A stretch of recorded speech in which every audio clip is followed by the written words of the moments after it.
भारतीय पुराणानुसार ब्रह्मदेवाचे प्रत्येक मन्वंतरात वेगवेगळे मानसपुत्र होते. त्यापैकी क्रतू हे महान ऋषी ब्रह्माचे हातापासून निर्माण झाले. हे 16 प्रजापतींपैकी एक असून त्यांची गणना सप्तऋषीमध्ये केली जाते. यांची कथा थोडक्यात अशी सांगितली जाते. मात्र सर्वप्रथम क्रतू शब्दाचा अर्थ पाहू. क्रतू म्हणजे श्रौत कर्म यांचा उल्लेख गीतेच्या 9व्या अध्यायात आले आहे. भगवंत सांगतात की क्रतू मीच आहे. श्रौत कर्म म्हणजे यज्ञातील वैदिक विधान. विष्णू पुराणानुसार क्रतू स्वयंभू मनुच्या मन्वंतरातील सप्तऋषींपैकी एक होते. ते धर्मज्ञ, सत्यवादी व व्रतपरायण महात्मा होते. ध्रुव बाळाने जी कठोर तपश्चर्या केली त्यावेळी त्याला सप्तऋषींनी मार्गदर्शन केले होते. त्यात क्रतू ऋषींचा सुद्धा समावेश होता. क्रतूचा या ध्रुव बाळावर विशेष लोभ होता. म्हणून परलोकात म्हणजे आकाशात दिसणाऱ्या ध्रुव ताऱ्याभोवती क्रतू नावाचा एक तारा प्रदक्षिणा करीत असतो. ब्रह्मपुराणानुसार ध्रुवाचा पुत्र राजा उत्कल याला सुतपा नावाच्या ब्राह्मणाने दरिद्री होशील असा शाप दिला होता.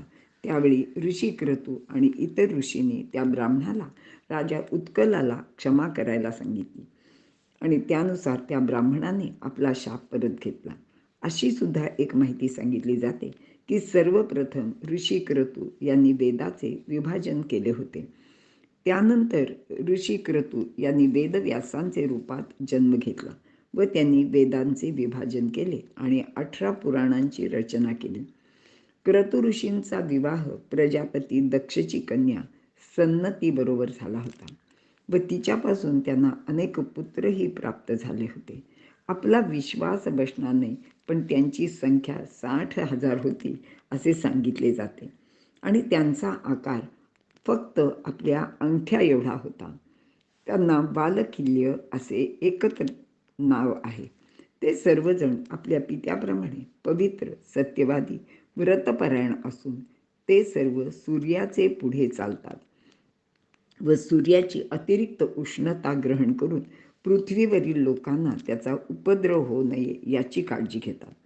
म्हणजेच ज्याला आपण ओझोन असे म्हणतो तेच हे बालकिल्य आहे असे पुराण सांगते. मार्कंडेय पुराणानुसार सर्व बालकिल्य ब्रह्मचर्याचे कठोर पालन करणारे आहेत. या बालकिल्य ऋषींची महाभारतात एक मनोरंजक कथा सांगितली आहे.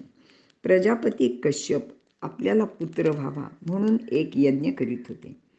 त्या यज्ञात देव, गंधर्व, ऋषी सर्वांनीच भाग घेतला होता. त्यावेळी कश्यप ऋषींनी इंद्राला समिधा आणण्याचे काम दिले होते आणि तेच काम इंद्राबरोबर दुसऱ्या काही देवांना व बालकिल्यांना सांगितले होते.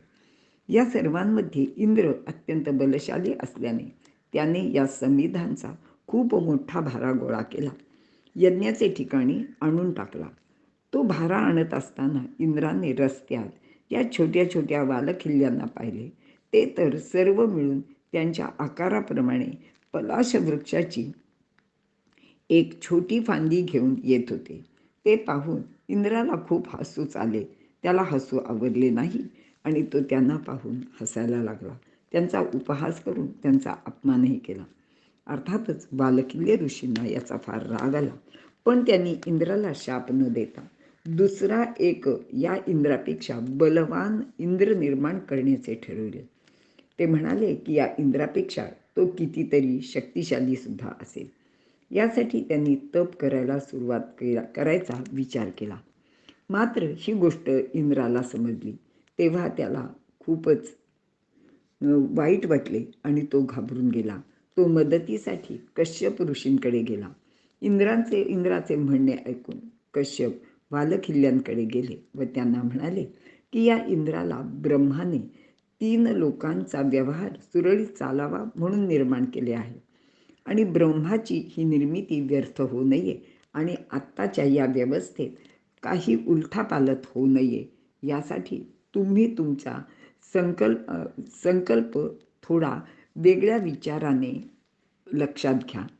तुमचा संकल्प खोटा होऊ नये यासाठी या तपस्सामर्थ्याने जो पुत्र निर्माण होईल त्याला आपण पक्षांचा इंद्र म्हणजे राजा करूया. शिवाय इंद्र आपल्याजवळ क्षमा मागून त्याचे पद अबाधित राहील यासाठी याचनाही करायला आलेला आहे. हे ऐकून वालखिल्य म्हणाले की महाराज कश्यप, आमचे तप इंद्राचे निर्मितीसाठी होते आणि तुमचा यज्ञ पुत्रप्राप्तीसाठी आहे. म्हणून यातून ज्या पुत्राची प्राप्ती होईल त्याचा आपणच स्वीकार करावा.